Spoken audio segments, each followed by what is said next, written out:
Shri Ganeshaya Namaha. Om Shri Saraswatyai Namaha. Om Shri Gurubhyo Namaha. Om Samasta Jana Kalyane Niratam Karunamayam Namami Chinmayam Devam Sadgurum Brahma Vidvaram. Om Mukam Karoti Vachalam Pangum Langhayate Girim Yatkripatamaham Vande Paramananda Madhavam. Om Parthaya Pratibodhitam Bhagavata Narayanena Swayam Vyasena Grathitam Purana Munina Madhye Mahabharatam Advaitamritavarshinim Bhagavatim Ashtadashadhyayinim Amba Tvam Anusandadhami Bhagavad Gita Bhavadveshini.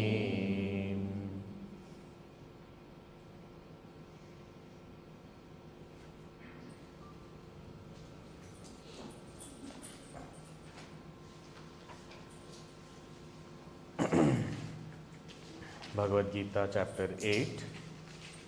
We shall read the 8th and the 9th verse together. Abhyāsa Yoga yuktena cetasa nānyagamina paramam purusham divyam yati parthānu chintayan Kavim Puranamanushasitaram Anoraniyam Samanusmaredyaha Sarvasya Dhataram Achintya Rupam Aditya Varnam Tamasah Parastat.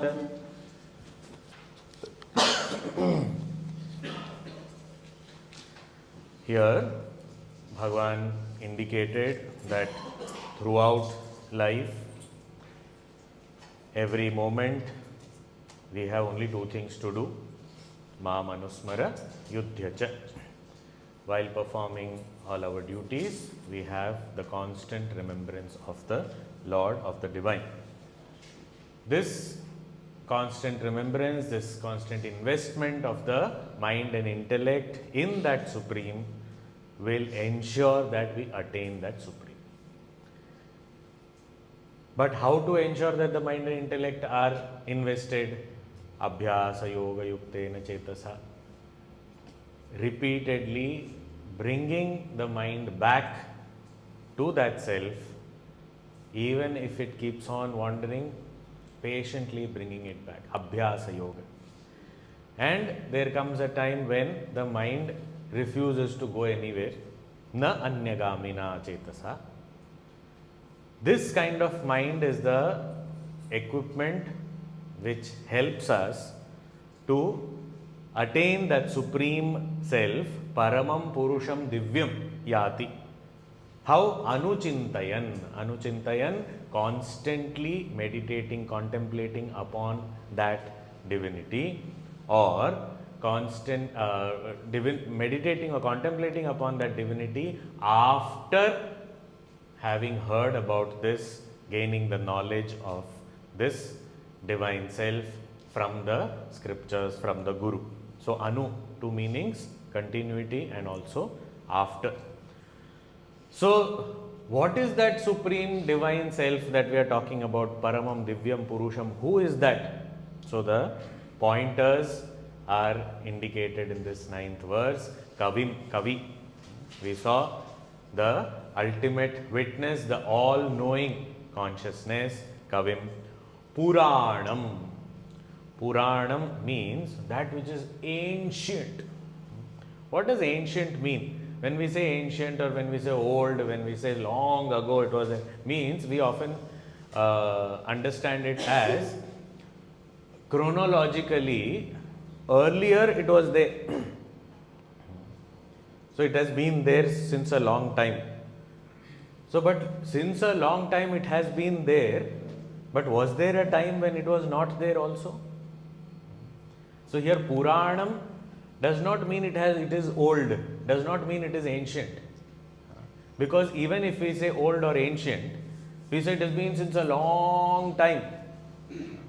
But was there a time before that when it was not there?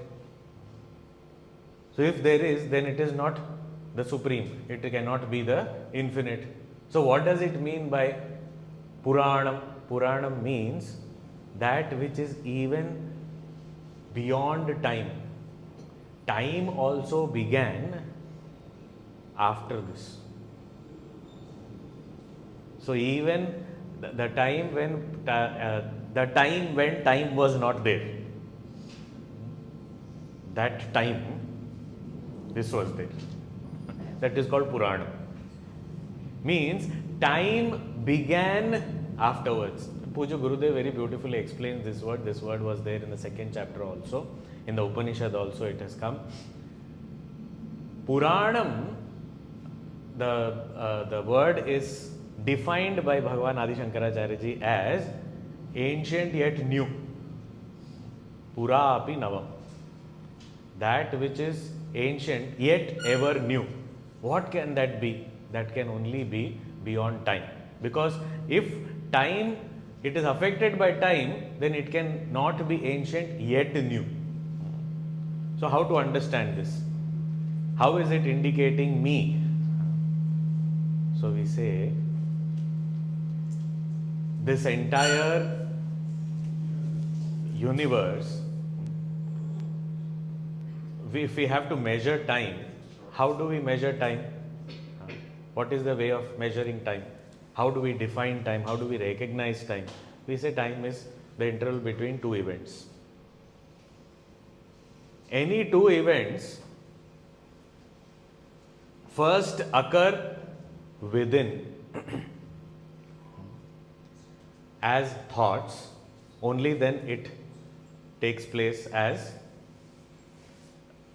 a physical event. So which means there is two thoughts which have become two events. So interval between two events means interval between two thoughts. Right? So what is time? By definition, interval between two thoughts. Okay. So thought 1 and thought 2. Now for any interval to be measured, means for time to be measured, when will time be possible to be measured? After the second thought. Because first thought there is no interval.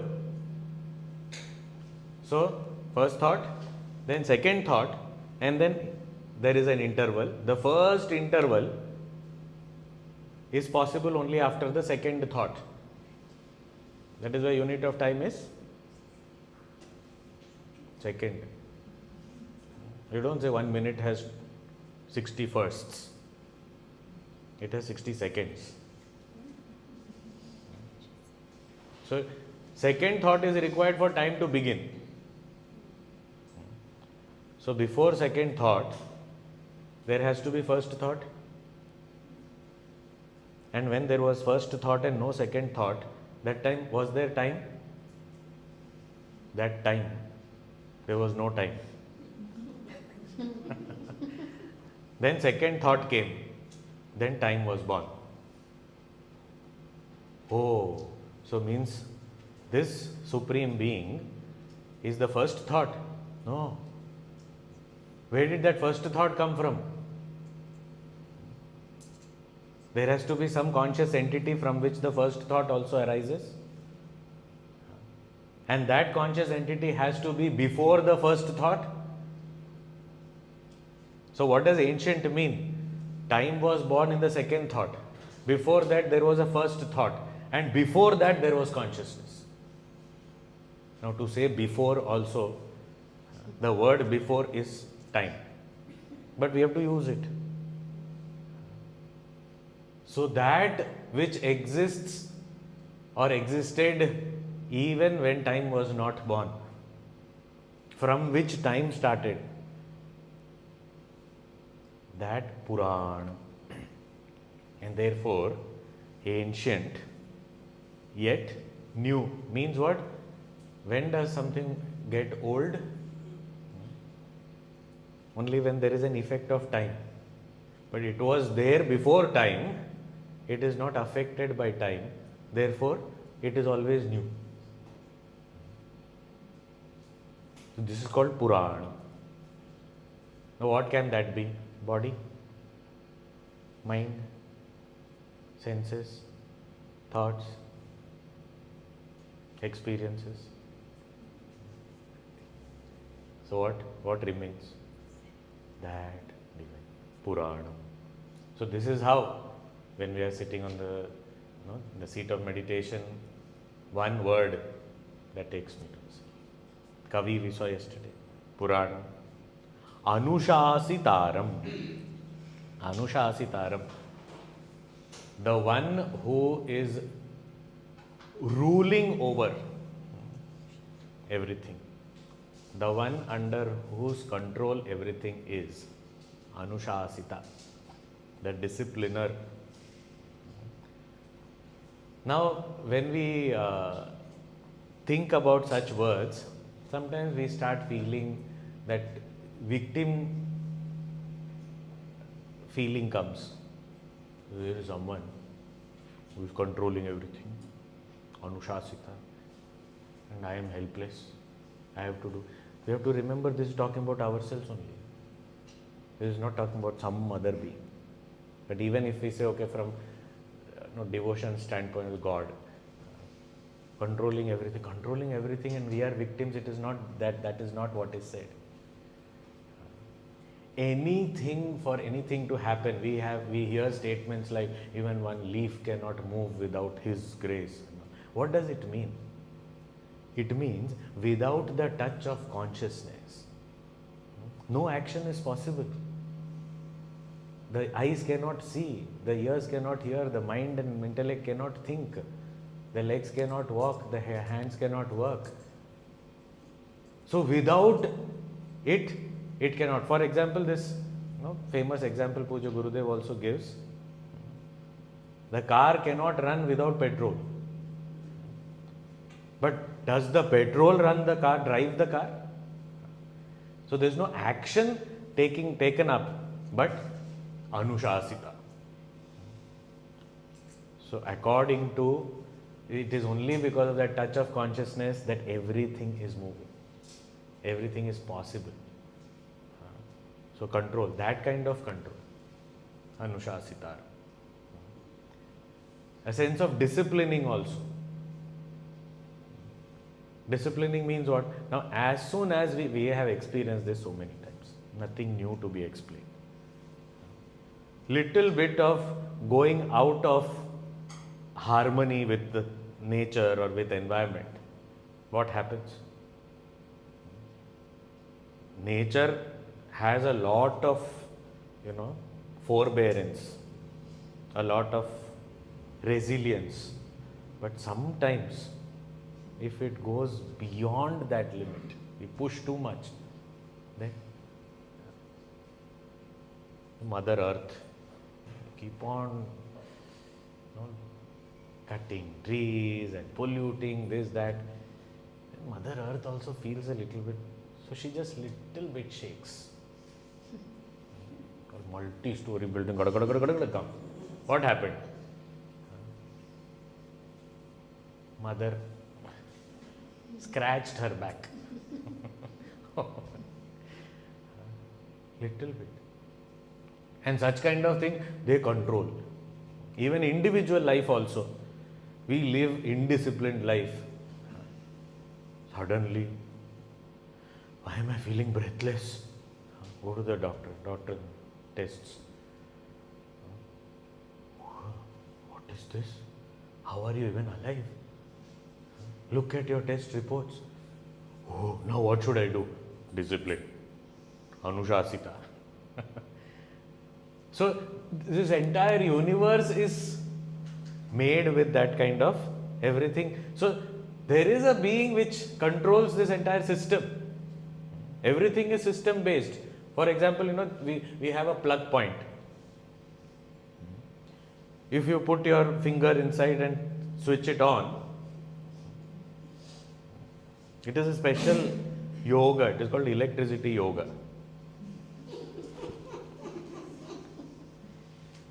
So many diseases also get cured by that. People do we should not try it at home. But so it is a rule. So now what is this? I was just peacefully sitting. I just tried, okay, this hole is there, what is there? I just saw this electricity for no reason. It is coming and biting me. Electricity is not interested in biting me. I was unnecessarily curious about what is there in that hole. And I was foolish enough to insert my finger into that plug. What is the need? So the rules are all set. Fire will burn. For no reason, I just put my hand there. The fire burnt me. I did nothing to the fire.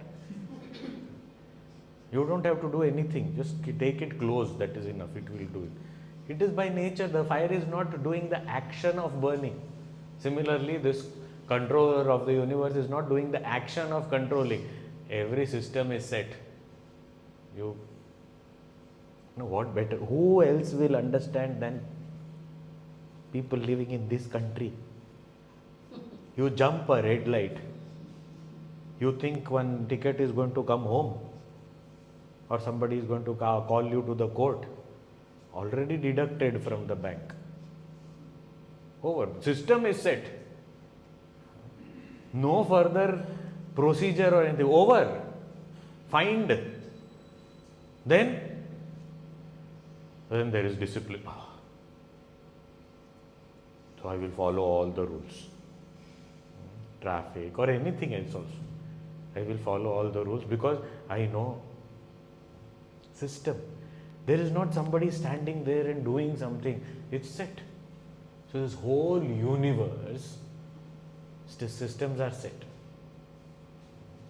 Now, this set systems, they are working.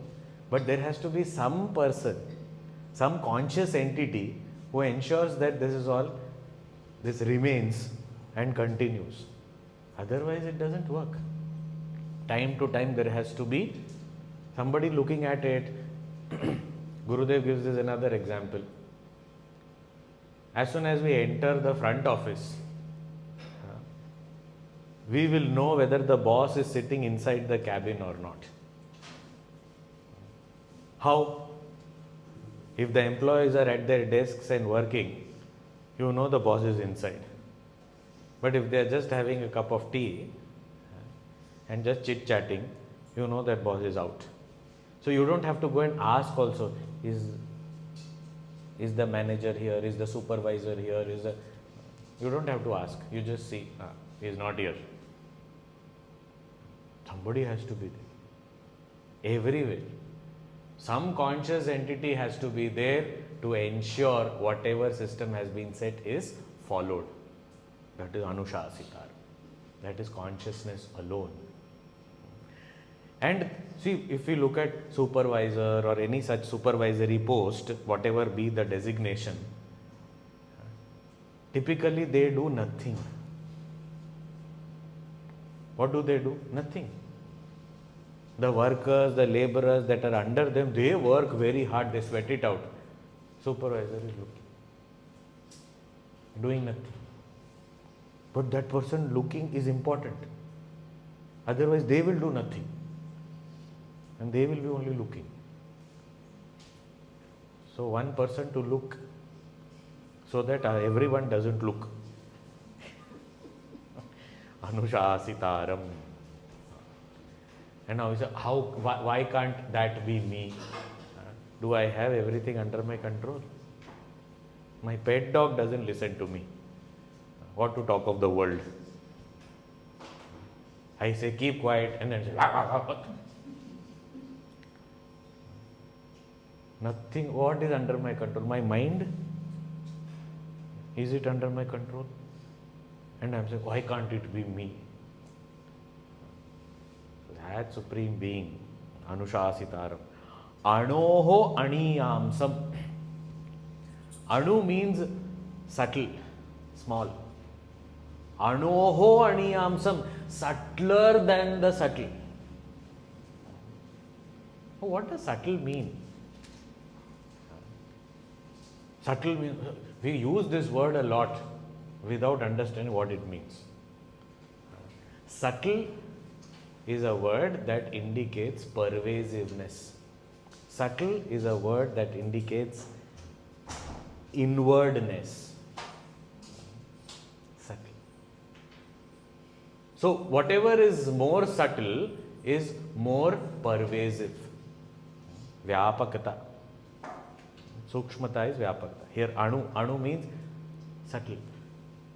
That which is subtler than the subtlest. So that which is pervasive, more pervasive than the most pervasive which we know. So this is a counterpart of Purana. Purana is with respect to time. This is with respect to space. Anoho aniyams. Because usually what we say, smaller than the smallest, subtler than the subtlest, then we start looking for something tiny. That, oh, the self is tiny. That is why it's not seen. You need a microscope to see the self. So here it is only Anor Aniyamsam. In Upanishad and all it is said Anoho Aniyan and then Mahato Mahiyan. It is smaller than the smallest and larger than the largest. What does that mean? For example, atom. Atom is smaller than the smallest as one unit now. So modern science also has gone beyond neutrons, electrons, protons, then still further photons. So many things have come. So let's say atom. Now, atom is so tiny, but is it not most pervasive also? Everywhere atoms are there. No. There are places where there is no atom. Means there is no air also. There is vacuum. Where? In space, outer space and all that. There is nothing at all. Space. Okay. Space is there. So space is more pervasive than atoms also? Yes. Is there something more pervasive than space?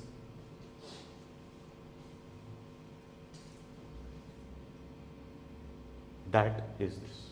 Anoho Aniyams. As a particle, some subatomic particles can be the unit for whatever the modern science has caught up and found, that may be the subatomic particles, may be the unit of particle. But what is more pervasive than those particles? We say space. But what is more pervasive than space? That which is a substratum of space. That existence. Anoho Aniyams. So subtle. And it being so subtle means it is ever available for experience. Like space. Can we touch space? No. Can we see space? No. But whatever we touch, whatever we see, is it not space? Whether it is occupied or unoccupied, but it is space only.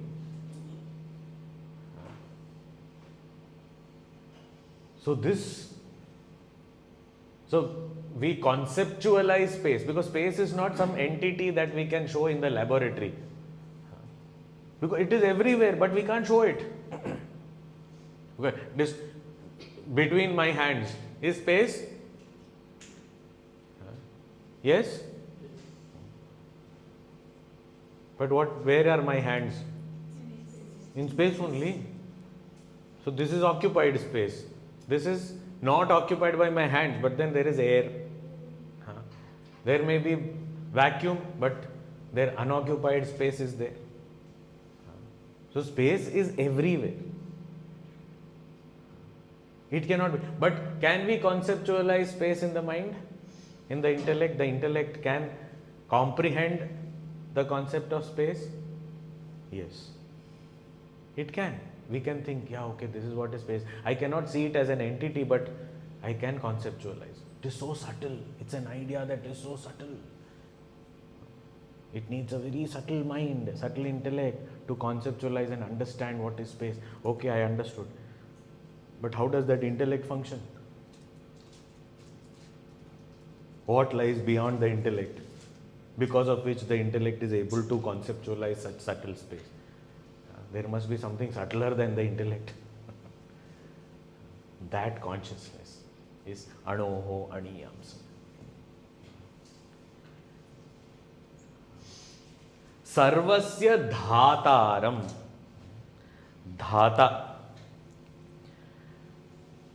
Dhataram means the support of everything, the substratum of everything. Now this already we have seen earlier in the Brahma word understanding. Sarvasya Dhataram, that which supports everything. Now support, when we say the word support, we always consider that there is something and then underneath there is something that's called support. But that is not what we are meaning here. Support means that which pervades everything, because of which things are supported. So what supports the pot?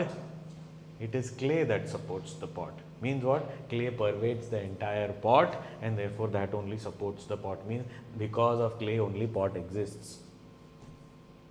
Now can the pot exist apart from the clay? No. So support means what? It is in and through everything. That is called Sarvasya Dhataram. So when I am sitting for meditation, wherever my mind goes, it is that I need to recognize it, that's all. It is already there. Sarvasya Dhataram. I am trying to, no, but I am not catching it. It's so difficult. Why? Achintya Rupam. The intellect cannot comprehend it. It is everywhere. Wherever my mind goes, wherever my intellect goes, that consciousness is there. But if I try to objectify it with my mind or intellect, it's not available for objectification. It's there everywhere.